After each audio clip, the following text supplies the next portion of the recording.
Hey guys, I'm just so happy to see this news. It came from the New York Post.com, and apparently George Zimmerman will be suing NBC over the network's botched editing of the 911 tape. Actually, it was a non emergency call to a dispatcher that was made on February 26th on the night of the shooting. I've been waiting for this because I knew that the case is solid and this will be an easy case. It should be a slam dunk. In fact, I would assume that NBC would quickly agree to a settlement in the multi-millions. I would guess that they would offer George probably 50 million, maybe $100 million, and that's just for NBC, which is pennies to them. Very, very small. I mean, they make that much on football. A couple games of football, so it's not like a big deal for them.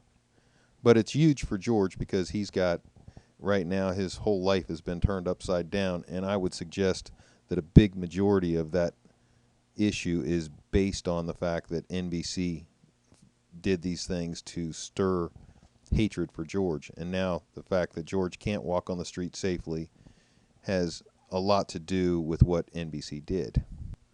I'm scrolling through this, and you can read it and stop it as you wish, or you can take a look at the actual link I'll post.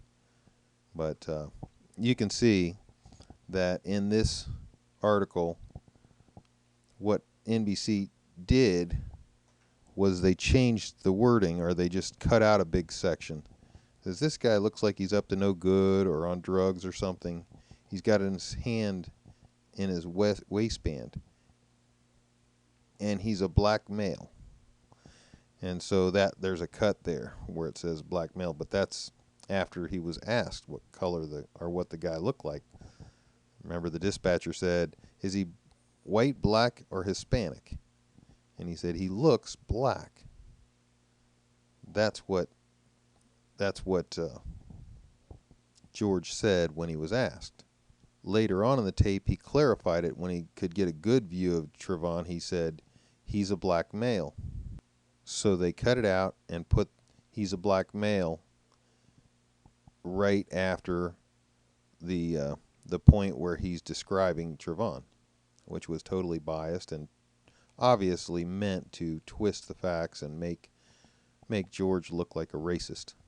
Well, that was obviously the plan from the beginning, and anybody who was following this case would have to agree the entire case was based around race, and the whole idea was that George was a racist, and that anybody that supports him is a racist.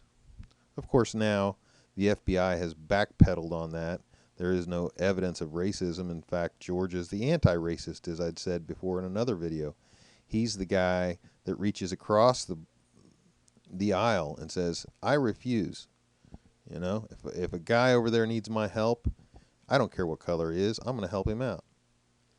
Hate based on color is the worst kind of hate.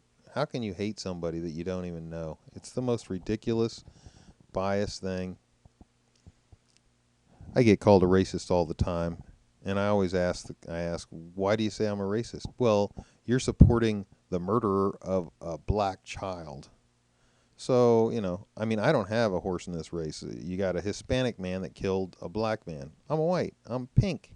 I'm not Hispanic, and I'm not black. I don't have any horse in this race, and I really don't care about skin color. Just like the black guy that shot the white kid that was walking his dog. Remember? You probably didn't hear about it unless you are a YouTube guy and do the searches, because the media will never tell you about this. But a black guy had shot a white guy that was trying to break his window or something in his car. He was very upset with the black guy because he almost got run over. And the black guy pulled out his gun and shot that guy. And who do you think I supported? The white guy? No. Guess why I didn't support the white guy? Because he was in the wrong.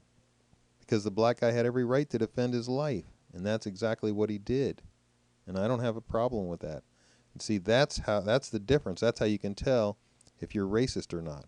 If every time you look at a case, you're always in agreement with the person that is the same skin color as you, regardless of the facts of the case, you're a racist. So all you people that comment on my videos and insist that I'm a racist because I support the guy who defends his life, well, that makes you the racist. But all you other guys that are out there and you're opening your minds up and keeping your eyes open, gathering up the true evidence, good for you. I'm glad to see it. And a lot of you people that have changed your minds, used to be Trayvonites, and now you've come around and you know that the truth is the truth. Good. I'm glad to see it. So good talking to you guys. We'll talk to you later. Bye.